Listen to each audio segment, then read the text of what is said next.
Hello guys, today is your last day just before exam. So today your stress will be at the peak. So how you can revise and memorize as maximum as possible in such a stressful situation.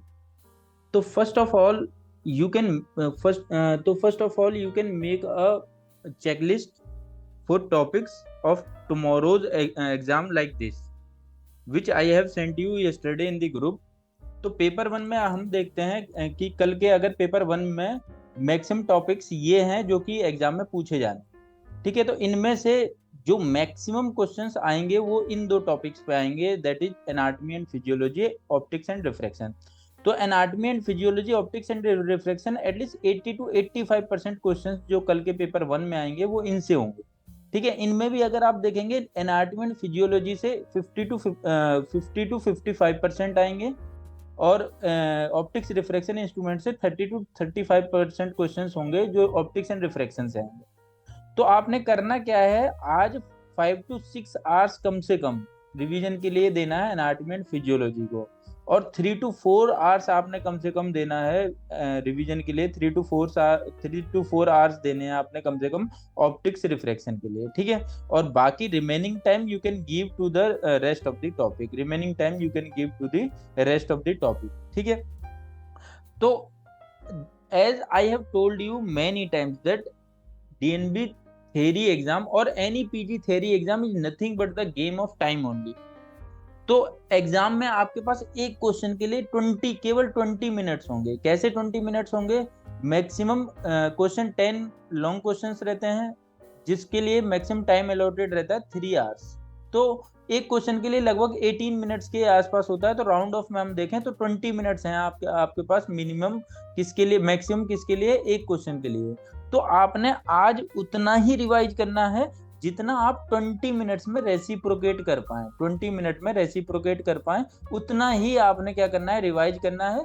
आपने बहुत ज्यादा revise कर लिया किसी भी एक particular topic को तो उसका कोई मतलब नहीं है, आप उसको 20 मिनट्स में ही रेसिप्रोकेट कर पाए। आपने बस उतना ही रिवीजन करना है किसी एक पर्टिकुलर टॉपिक को। तो होता क्या है इसमें, जब आप उतना ही रिवाइज करते हैं जितना किसी एक पर्टिकुलर टॉपिक को 20 मिनट्स में लिख पाए आप, तो आप केवल इंपॉर्टेंट पॉइंट फिर आप क्या करते हैं, रिवाइज करते हैं, और वही इंपॉर्टेंट पॉइंट आप एग्जाम में लिखेंगे। ठीक है, तो ये एक स्ट्रेटजी आपने आज अपनानी है। केवल आपने उतना ही टॉपिक को रिवाइज करना है, किसी एक पर्टिकुलर टॉपिक को, जितना कि आप 20 मिनट्स में उसका आंसर लिख पाए।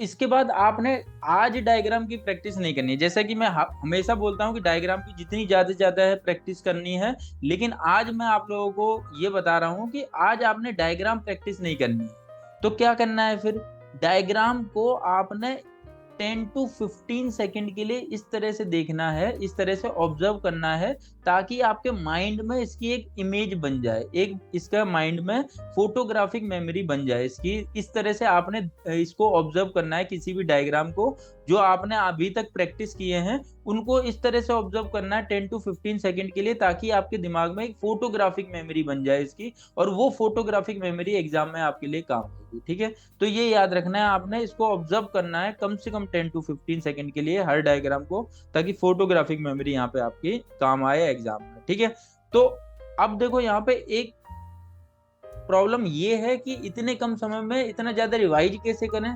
तो इतने कम समय में पूरा रिवाइज करने के लिए केवल आपने करना क्या है, अभी तक जो भी पढ़ा है उसमें आपने केवल हेडिंग हेडिंग बस ये रिवाइज करनी है, हेडिंग हेडिंग देखनी है। जैसे फॉर एग्जांपल हमने क्लास में देखा था ओकुलोप्लास्टी में कि क्लासिफिकेशन ऑफ एक्ट्रोपियन, तो इसमें केवल आपने इसकी क्लासिफिकेशन में कॉन्जेनाइटल एक्वायर्ड एक्ट्रोपियन देखना है, और उसके बाद एक्वायर्ड में इन्वोल्यूशनल होता है, सिकाट्रिशियल होता है, और मैकेनिकल होता है, पैरालिटिक होता है। ठीक है, ये देखना है। और इसके साथ साथ मैकेनिकल पैरालिटिक के साथ साथ क्या है, यहाँ पे ये जो फोटोज मैंने यहाँ पे इंक्लूड किए थे, या जो भी आपने जिस भी बुक में फोटोज देखे थे उसको एक बार आपने देख लेना है। ठीक है, तो ये केवल आपने करना है। और इसके अलावा आप क्या कर सकते हैं, इसके अलावा आपने जो कीवर्ड्स हैं, ये तो हेडिंग्स हो गई ये, और कीवर्ड्स कैसे, जो आपके आंसर को एनरिच करें और जो एग्जामिनर देखना चाहता है। फॉर एग्जांपल मान लिया इनवोल्यूशनल में आपने देखना है कि आपने हॉरिजॉन्टल लिड लेक्सिटी इंपॉर्टेंट है इसमें,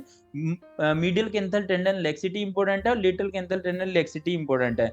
तो जब भी आप पढ़ें, या तो आपने अभी केवल इसको कम समय में रिवाइज करने के लिए एक तो हेडिंग पढ़ना है और ये कीवर्ड्स पढ़ने हैं। जैसे फॉर एग्जांपल कॉन्जेनाइटल एक्ट्रोपियन में आपके पास कीवर्ड ये होना चाहिए कि डाउन सिंड्रोम, ब्लेफरोफाइमोसिस सिंड्रोम। बाकी ये कॉन्जेनाइटल शॉर्टेज होता है इसमें स्किन का, ये एक कीवर्ड, शॉर्टेज एक कीवर्ड है इसके लिए, एक्ट्रोपियन के लिए। तो यहाँ पे एक दो कीवर्ड भी आप याद कर लेंगे अलोंग विद द हेडिंग, तो एग्जाम में आप इजीली उसको रेसिप्रोकेट कर पाएंगे। ठीक है, अब एक मोस्ट इंपोर्टेंट पॉइंट ये है कि एग्जाम में जब आप लिखते हैं, क्वेश्चन का आंसर लिखते हैं, तो आपने करना क्या है, उस क्वेश्चन में जो भी आपको लगता है कि एग्जामिनर देखे आपके क्वेश्चन आंसर में, वो आपने अंडरलाइन करना है। उन उन पॉइंट्स को, उन इंपॉर्टेंट पॉइंट्स को आपने क्या करना है, अंडरलाइन करना है। ठीक है, तो ये है।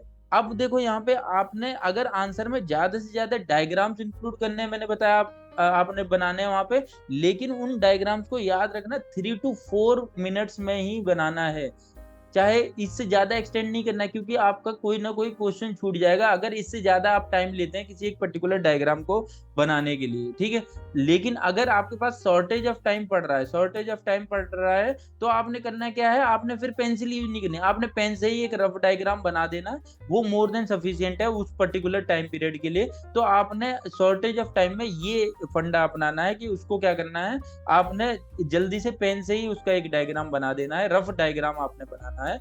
तो वहां पे ज्यादा सजाने की जरूरत नहीं है अगर टाइम ज्यादा लग रहा है आपको किसी डायग्राम को बनाने में। ठीक है, तो वहां पे आप टाइम की कमी पड़ रही है, तो लेकिंग हो रही है, तो वहां पे आप पेन से भी डायग्राम बना सकते हैं। तो अब देखो यहाँ पे एक तो ये हो गया, टाइम की लेकिंग हो रही है तो पेन से डायग्राम बना दो। उसके बाद इसी के लिए क्या है, आपने करना क्या है, जो क्वेश्चंस आपको अच्छे से आते हैं उनको आपने पहले अटेम्प्ट करना है। जैसे फॉर एग्जांपल यहाँ पे देखो, ये लास्ट डे टास्क मैंने दिया था, इसमें मान लिया ये क्वेश्चन अच्छे से आता है, ये नहीं आता, ये क्वेश्चन अच्छे से आता है, तो पहले इसे अटेम्प्ट कर लो। उसके बाद ये आता है तो पहले इसे अटेम्प्ट कर लो।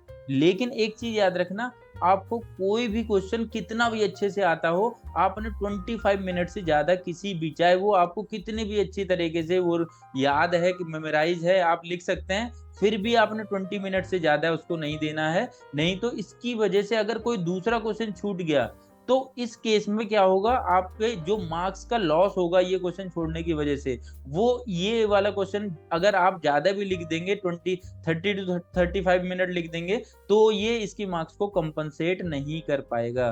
तो ये याद रखना है, आपने कोई भी क्वेश्चन, आपने यहाँ पे कितना भी अच्छे से आता हो, आपने केवल 25, मैक्सिमम 25 मिनट्स लेने हैं, उसके बाद आपने उससे ज्यादा आपने उसमें नहीं लिखना। ठीक है, तो ये याद रखना। अब ये देखो, इसके अलावा ये ओवरऑल स्ट्रेटजी है जो अभी तक मैंने बताई है, this should be your strategy for theory exam. तो आज आपने ज्यादा स्ट्रेस नहीं लेना है, हो सके तो लेट नाइट रीडिंग अवॉइड करना और जल्दी से सो जाना, ताकि आपने आज जो भी रिवाइज किया है वो लॉन्ग टर्म मेमोरी में एसिमुलेट हो जाए। ठीक है, और फिर कल उठने के बाद आपने थोड़ा और फिर से रिवीजन करना है, क्योंकि आप लोगों ने पूरे साल इतनी मेहनत तो की है, सो इसीलिए आपने, so don't worry, you will surely crack this exam.